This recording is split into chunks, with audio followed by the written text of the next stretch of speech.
जैसे गंगा नहाने से पाप धुल जाते हैं, वैसे ही बिग बॉस में जाने से बहुत सारे बॉलीवुड के और टीवी जगत के जो सितारे हैं, जो फ्लॉप हो चुके हैं, जिन्हें कोई नहीं पूछता है, जिनकी कोई वैल्यू नहीं है, वैल्यू जीरो के बराबर हो गई है, उनकी किस्मत चमक जाती है। उसके बाद उन्हें कुछ न कुछ काम मिलना शुरू हो जाता है। हालांकि बहुत सारे ऐसे भी हैं जिनकी किस्मत बिग बॉस में जाने के बाद और भी ज्यादा खराब हो गई। देखिए, बिग बॉस को पिछले साल कोई भी टीआरपी नहीं मिली। बिग बॉस पिछले साल बहुत ही ज्यादा बड़ा फ्लॉप रहा।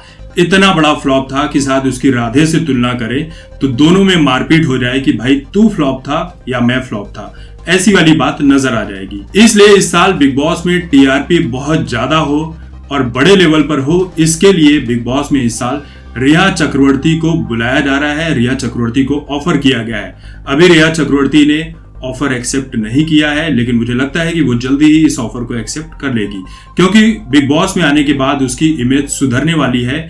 वो इस बात को बहुत अच्छी तरह जानती है। ऐसा मानकर वो बिग बॉस का ऑफर मान लेगी। देखिए, पिछले साल भी रिया चक्रवर्ती को बिग बॉस में लाने की कोशिशें की गई थी, लेकिन शक्तिवर्धक पाउडर लेने के चलते रिया चक्रवर्ती को 1 महीने के लिए जेल की सजा काटनी पड़ी। तो रिया चक्रवर्ती का बिग बॉस में जाना कैंसिल हो गया। जेल की दुनिया से बाहर आने के बाद रिया चक्रवर्ती लगातार अपनी इमेज सुधारने का काम कर रही है।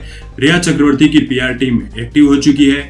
इंस्टाग्राम पर रिया चक्रवर्ती ने जिस वक्त कोरोना अपने चरम पर था, बहुत सारी मौतें हो रही थी, उस वक्त रिया चक्रवर्ती अपने इंस्टाग्राम पर एक स्टोरी शेयर करती है जिसमें ये लिखती है कि जिस किसी को पैसे की जरूरत है, दवाओं की जरूरत है, ऑक्सीजन की जरूरत है, वेंटिलेटर्स की जरूरत है, वो मुझसे संपर्क कर सकता है। हालांकि मुझे नहीं लगता कि किसी ने रिया चक्रवर्ती से कांटेक्ट किया होगा। उन लोगों ने भी यही सोचा होगा कि इस लड़की से मदद लेने से अच्छा है यार मैं मर ही जाऊं। फिर रिया चक्रवर्ती हनुमान चालीसा की बातें करती है कि हनुमान चालीसा पढ़ो, मतलब कि हर तरह से कोशिशें कर रही थी कि उसकी इमेज सुधर सके।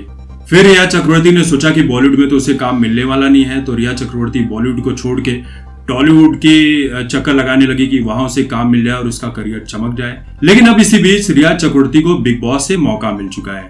बहुत सारे लोग ये सवाल उठा रहे हैं कि सलमान खान के चलते रिया चक्रवर्ती को ये ऑफर किया गया होगा, लेकिन इस शो का फैसला सलमान खान लेते हैं या मेकर्स लेते हैं ये किसी को नहीं पता है। लेकिन सोशल मीडिया पर इसी तरह की बातें चल रही है। देखिए, रिया चक्रवर्ती अगर बिग बॉस का ऑफर मान लेती है तो रिया चक्रवर्ती जब बिग बॉस में जाएगी तो उसे पता है कि उसे अपनी इमेज सुधारने का मौका मिलेगा, अपनी बात रखने के लिए बहुत बड़ा प्लेटफॉर्म मिलेगा। लोग इसकी बातों को बिग बॉस में ऐसे ऐसे करके सुनेंगे। आहा, रिया चक्रवर्ती इतनी सीधी सादी थी, बेचारी को तो जबरदस्ती फंसाया गया, इसके साथ कितना जुल्म हुआ है, कितना अन्याय हुआ है। अच्छा हुआ ये डकैत नहीं बनी, घोड़े पे लेके निकल पड़ती थी कहीं पर, लेकिन इसने तो बेचारी सीधा साधा गांधी जी वाला रास्ता चुन लिया, किसी को नुकसान नहीं पहुंचाया, सभी के साथ मानवता का काम किया। भाई, कोरोना के टाइम पर भी इसने लोगों की मदद करने का ऑफर किया है, हनुमान चालीसा पढ़ती है। बताओ, इतनी महान अभिनेत्री को लोग इतना ताना दे रहे हैं, इतना इसके ऊपर जुल्म कर रहे हैं। यानी कि रिया चक्रवर्ती को इंडियन आइडल मानने थे लोग। बहुत सारे लोग तो अभी भी रिया चक्रवर्ती को इंसाफ की देवी मान चुके हैं। अगर आप उनके सामने रिया की बुराई करोगे तो वो लोग आपसे लड़ बैठते हैं। ऐसे ऐसे नमूने इस देश में बहुत सारे मिल जाएंगे। लेकिन इसी बीच एक खबर ये भी मिल रही है कि सुशांत सिंह राजपूत वाले मामले में जब सिद्धार्थ पिठानी को गिरफ्तार किया गया तो सिद्धार्थ पिठानी से तो पूछताछ चल ही रही है।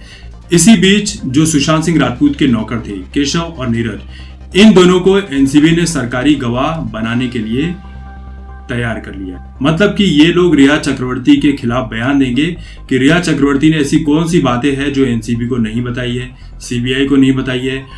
घर में ड्रग्स कौन लेकर आता था, कब कब घर में ड्रग्स वाली पार्टी चला करती थी, कौन पैसे देता था, किसके पैसे लगते थे, कितने लोग उस पार्टी में शामिल हुआ करते थे, ये सारी बातें केशव और नीरज एनसीबी के सामने रखने वाले। मतलब कि रिया चक्रवर्ती बिग बॉस में जाए या ना जाए, बड़े वाले बिग बॉस के घर फिर से जाने के लिए तैयार है। यानी ताई का खेल फिर से खत्म होने वाला है।